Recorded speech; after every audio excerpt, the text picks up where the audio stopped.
ना ना हमें कोई खरीद नहीं सकता। हमारी छवि जिला पंचायत के रहने के बाद प्रमुख भी रहे हैं। जिला पंचायत जीते 20 लाख रुपए से 30 लाख रुपए तक जिला पंचायत के सदस्यों को दिया गया है, लेकिन हमने अपना वोट नहीं बेचा।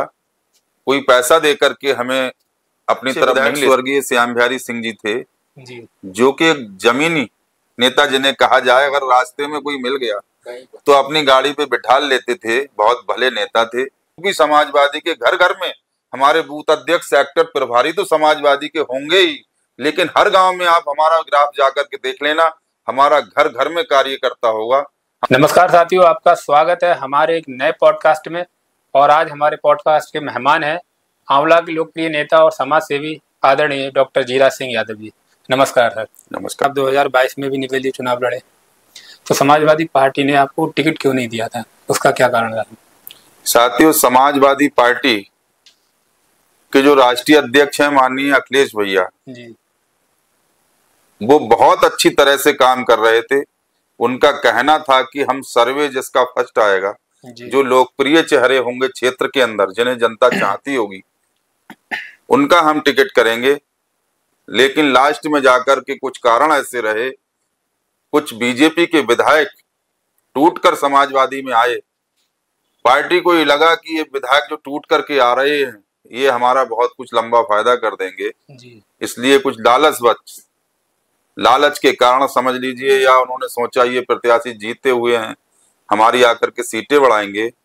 इस कारण हमारा टिकट होने के बाद काटा गया और समाजवादी पार्टी ने बीजेपी के 40 विधायकों को टिकट दिया समाजवादी पार्टी से जी। और साथियों वो 40 विधायक ही समाजवादी पार्टी के हारे, क्योंकि जो कैंडिडेट तैयारी कर रहे थे, हम तो खैर चुनाव ही लड़ गए इस सीट से निर्दलीय, लेकिन जहां जहां जो साथी तैयारी करते हैं पार्टी के, समाजवादी पार्टी के साथी, वो कितना भी साइकिल के साथ कैंडिडेट को मिलकर के भी खड़े होकर के लड़ाएं, लेकिन उनके जो शुभ चिंतक होते हैं उनका कहीं ना कहीं मनोबल टूट जाता है। अच्छा सर, आप जब निर्दलीय लड़े तो पार्टी के नेता भी आपको मनाने आए हुए?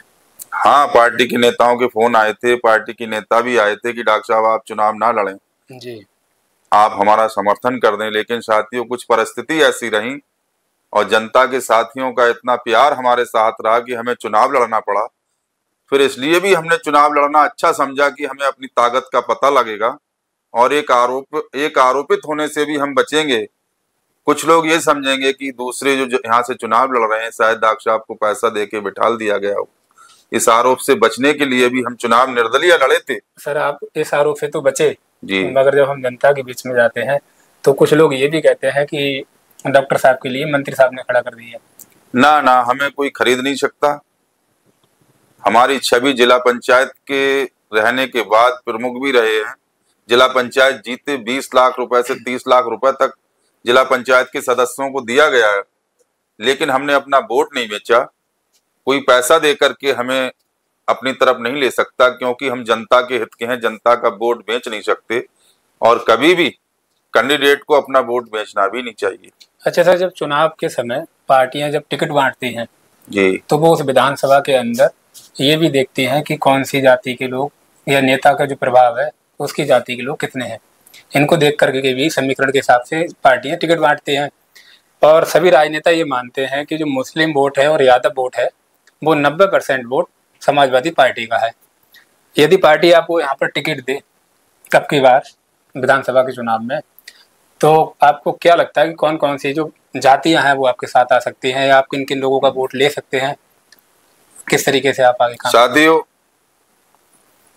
यादव और मुस्लिम ये बेस वोट माना जाता है समाजवादी पार्टी का, लेकिन औला पे हर बार ये सोच करके टिकट दिया गया कि इस बार पिछड़ी जाति को लड़ाया जाए। हमने बुलाकी राम ताऊ मौर्य जाति से थे, उन्हें लड़ाया गया। सिद्धराज हमारे ठाकुर समाज से थे, उन्हें चुनाव लड़ाया गया।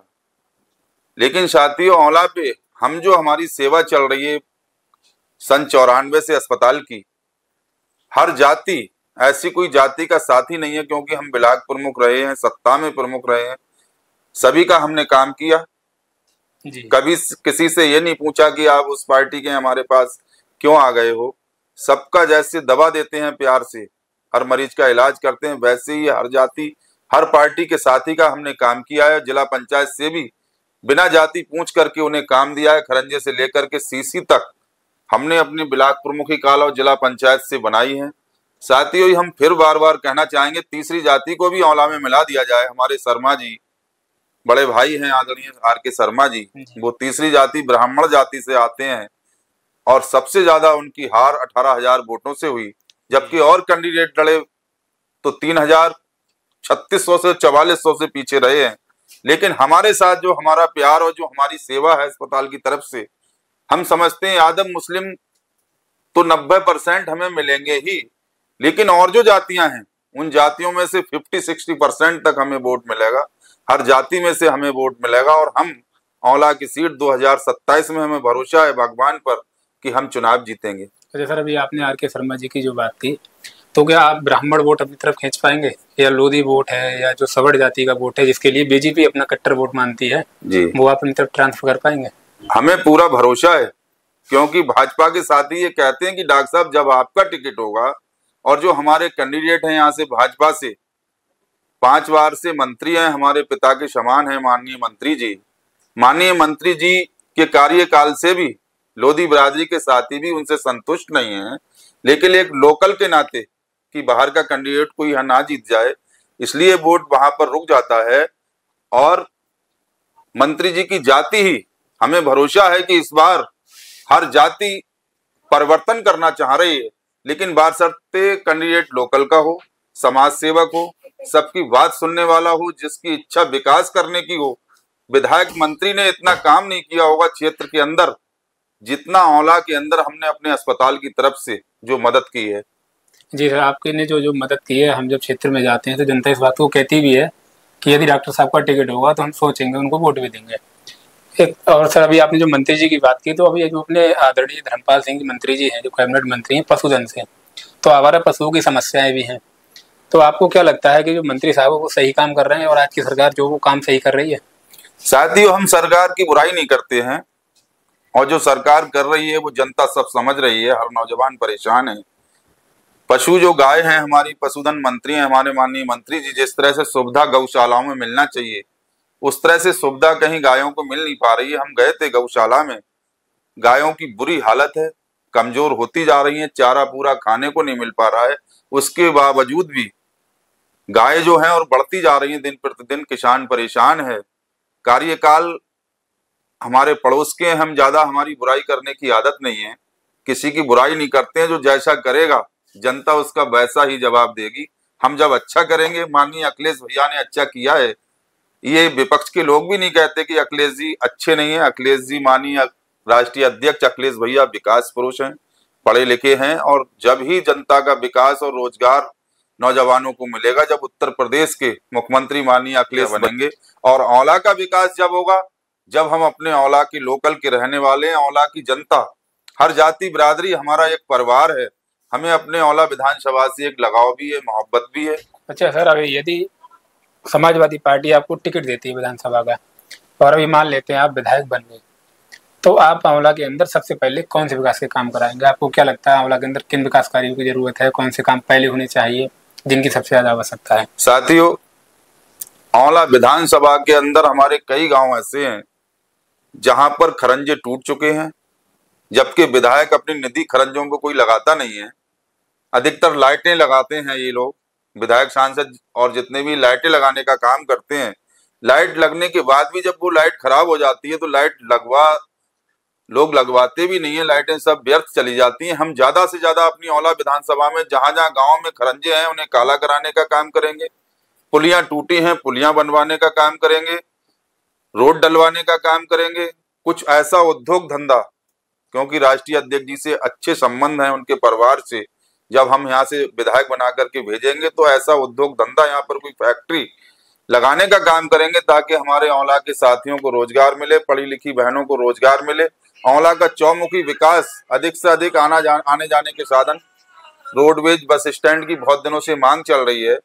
हमें भरोसा है कि जब समाजवादी सरकार होगी ये काम तभी संभव होंगे और औला का बहुत बड़ा विकास होगा। उसके बाद राष्ट्रीय अध्यक्ष जी ने कह भी दिया कि सरकार बनेगी तो पहली कैबिनेट में 10 लाख नौजवानों को नौकरी देगी समाजवादी पार्टी जी। और जब हम उस समय विधायक होंगे औला के, तो ऐसी कोई जाति के लड़के और बहनें नहीं होंगी जो हमारे पास अगर काम को आएंगी।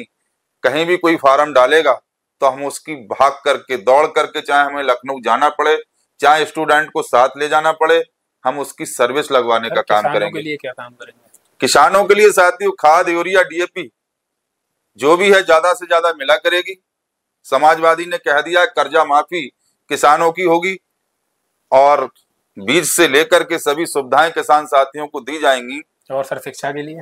शिक्षा के लिए अच्छे अच्छे स्कूल, यहाँ पर डिग्री कॉलेज नहीं है। हमारी औला विधानसभा में 1 डिग्री कॉलेज है। अच्छा सर, शिक्षा की जो बात है तो उसमें हम देखते हैं चाहे भारतीय जनता पार्टी की सरकार हो, चाहे समाजवादी पार्टी की सरकार हो, या फिर किसी अन्य की सरकार कहीं भी देश के अंदर होती है, तो नेता लोग अक्सर यदि कोई सरकार काम करती है तो विपक्ष वाले आवाज उठाते हैं, कई विपक्ष वाले सरकार में आते हैं तो दूसरी पार्टी के विपक्ष के लोग आवाज उठाते हैं।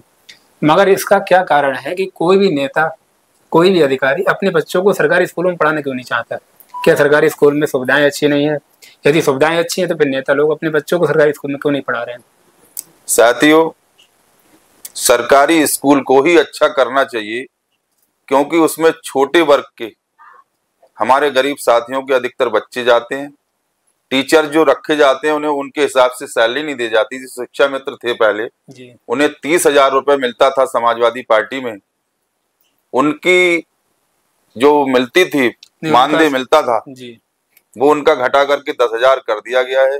शिक्षकों का मान सम्मान बढ़ाना पड़ेगा, शिक्षकों को सुविधा अच्छी देना पड़ेगी। तो सरकारी स्कूल में ही वो ही सिलेबस लाना चाहिए जो कि इंग्लिश मीडियम स्कूलों में, प्राइवेट में चलता है। तो हर कोई अपने बच्चे को सरकारी स्कूलों में पढ़ाना शुरू करेगा। प्रश्न वही वापस आ जाता है कि आंवला विधानसभा की सीट जो है समाजवादी पार्टी 33 साल से अभी तक नहीं जीती है।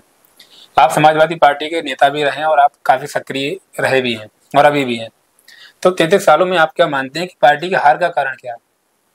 साथियों, पार्टी के हार का कारण यही है कि जो लोग तैयारी करते हैं पार्टी में, हम समाजवादी पार्टी के अंदर जी, लास्ट में जाकर के उनका टिकट ना दे करके दूसरों को टिकट अचानक में ला करके यहाँ दिया जाता है, जनता पे सौंप दिया जाता है। जो पुराने साथी तैयारी करते हैं, उनके साथी जो लड़ाते हैं, उनका दिल टूट जाता है, इसलिए वोट का बिखराव होता है। और माननीय मंत्री जी जो यहाँ से हैं जी, वो मजबूत हैं। उनका हम कहना चाहेंगे कि काफी संख्या में उनकी बिरादरी का वोट भी औला में है। और भाजपा का कार्यकर्ता जी, घर घर में पन्ना प्रमुख से लेकर के उनके पास संगठन भी अच्छा है। लेकिन इस बार हम लोग भी समाजवादी के घर घर में, हमारे बूथ अध्यक्ष, सेक्टर प्रभारी तो समाजवादी के होंगे ही, लेकिन हर गांव में आप हमारा ग्राफ जाकर के देख लेना, हमारा घर घर में कार्यकर्ता होगा। हम अपनी सीट की बात करेंगे, औला की सीट पर जो हमारा चुनाव होगा तो हमारा हर घर में, हर जाति, हर बिरादरी में बूथ अध्यक्ष से लेकर के हमारे कार्यकर्ता साथ रहेंगे और हम चुनाव औला का जीतेंगे। जी सर, इस बारे में हमने जब जनता से गाँव में जाकर बात की समाजवादी पार्टी के हार के कारण के बारे में, तो सभी लोगों ने ये कहा था कि आपस की गुटबाजी में पार्टी चुनाव हार जाती है। यदि आपको टिकट मिला तो और जो नेता तैयारी कर रहे हैं तो आप उनको मना पाएंगे? साथियों, औला में जो लोग तैयारी कर रहे हैं, पहली बात तो अभी कोई तैयारी कर नहीं रहा है जी, आपने देखा होगा सबसे ज्यादा तैयारी हम 2019 से लगातार जनता के बीच में है। उनके दुख सुख में जाते हैं, उनकी भैंस खत्म कहीं हो जाती है करंट से, तो भैंस से लेकर के बहुत सारी सुविधाएं हमने अस्पतालों से दी है। आप जनता से पूछें कौन तैयारी कर रहा है, ऐसे कोई खेल में तैयारी नहीं होती है साथियों। दिन रात के 2 बजे 3 बजे हम आकर के सोते हैं। कोई धार्मिक काम, रामलीला से लेकर के, कहीं हमारे मुस्लिम भाइयों का भी कहीं जलसा होता है, वो लोग भी हमें बुलाते हैं। सिख लोग हैं, हमें गुरुद्वारे में बुलाते हैं। हम हर धर्म को साथ लेकर के चलने वाले हैं, क्योंकि पैसे से डॉक्टर हैं। और हर धर्म की इज्जत करना चाहिए, हर साथी को प्यार देना चाहिए, सम्मान देना चाहिए। इसलिए जो हमारी तैयारी औला पे चल रही है, आप देखते होंगे बरेली मंडल में शायद कोई प्रत्याशी होगा जो इतनी मेहनत करता होगा। ने मुद्दा उठाया था वोट चोरी का, और अभी भी लगातार चल रहा है वोट चोर गद्दी छोड़। तो आपको क्या लगता है वोट चोरी होती है? साथियों, इस बात के साक्ष्य मिले हैं। राहुल गांधी जी ने और अखिलेश भैया ने, दोनों ने मिलकर के कहीं कहीं इस बात को पकड़ा भी है। हाई कोर्ट ने भी जी इस बात को सच्चा संज्ञान में लिया है। तो ये बात सही है। और जिसकी सत्ता होती है वो कहीं ना कहीं मोबाइल के द्वारा आप देखते हैं। वोट चोरी हुई है तो समाजवादी पार्टी के 33 सांसद उत्तर प्रदेश के अंदर कैसे निकले? तो उसमें कोई चोरी हुई, फिर क्या हुआ? कहीं कहीं कुछ सीटों पे बेईमानी की गई, लेकिन इस बार जो 24 का चुनाव हुआ, बहुत ईमानदारी के साथ हमारे प्रदेश के मुखिया जो इस समय मौजूद हैं भारतीय जनता पार्टी के, माननीय योगी जी, उन्होंने बहुत सच्चाई के साथ चुनाव कराया। कुछ सीटों पर ऐसा हुआ जहां के कुछ सर वोटों से सीटों को गिराया गया। अपने आंवला विधानसभा की सीट से भी समाजवादी पार्टी के प्रत्याशी आदरणीय नीरज मौर्य जी जीते, जो सांसद हैं। तो जब हम गांव में गए तो कुछ लोगों ने ये आरोप लगाया, बोले कि 75 लाइट आई थी सांसद निधि से, जो कि सांसद जी ने अपनी जाति बिरादरी के लोगों को देखकर लगाई, जबकि उनको वोट हर समाज ने दिया था। और बता रहे हैं बहुत से लोग ये भी कहते हैं कि नीरज मौर्य जी को हमने देखा नहीं है, सांसद जी को, सांसद जी ने हमारा ये काम नहीं कराया, वो काम नहीं कराया। तो सैकड़ों अब उनके पीछे ही आरोप लगने चालू हो गए हैं। तो आप इसको किस तरीके से देख रहे हैं? साथियों, लोकसभा का चुनाव एक बड़ा चुनाव होता है। रही बात बिरादरी को लाइटें देने की, तो अभी 5 साल बाकी हैं, 1 साल लोकसभा के चुनाव को ही है। जनता के साथ ही मायूस ना हो, हम भी नीरज भैया से बैठ के बात होती है, बहुत अच्छे हमारे सांसद हैं, लाइटें जहां नहीं पहुंची हैं वहां लगवाई जाएंगी।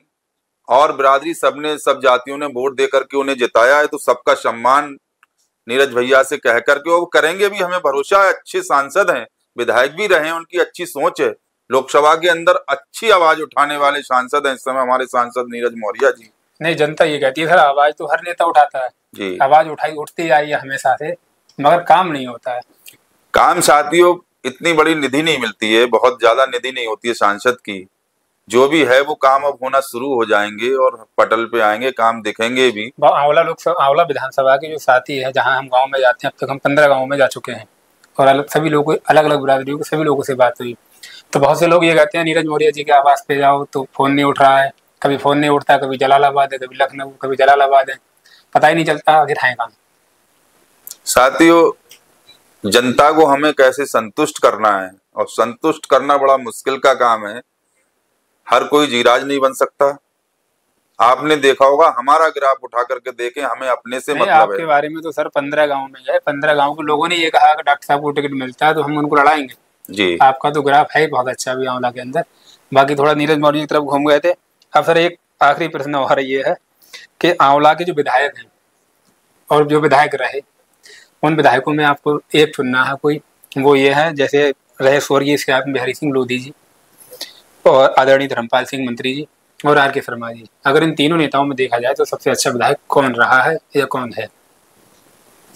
ये क्वेश्चन, इस क्वेश्चन को हम ज्यादा बता नहीं सकते, क्योंकि जो विधायक रहा है, जिसने जैसा किया है, जनता उसका जवाब देगी। लेकिन हमारे लिए तीनों ही अच्छे हैं, क्योंकि विधायक एक सम्मानित पोस्ट है। माननीय बन जाते हैं विधायक बनने के बाद, सबका सम्मान करना चाहिए।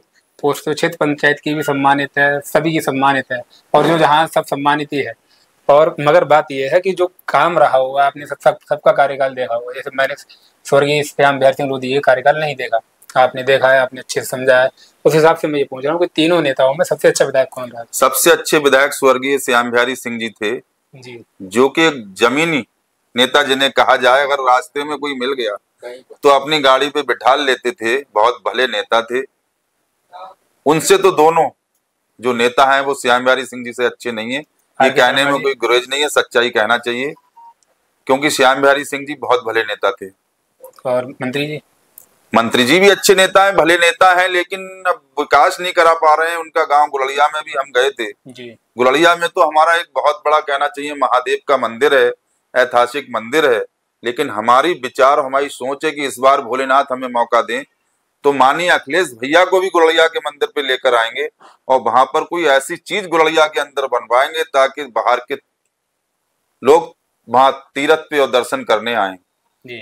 सर, आपने हमें जो आज रात में समय दिया उसके लिए आपका बहुत बहुत धन्यवाद, और दीपावली आने वाली उसकी आपको बहुत बहुत हार्दिक शुभकामनाएं। साथियों, हम भी दीपावली की सभी देशवासियों को हार्दिक एडवांस में शुभकामनाएं देते हैं, और नौजवानों से ये सुझाव देंगे एक डॉक्टर होने के नाते कि तेज आवाज के पटाखे ना छोड़ें।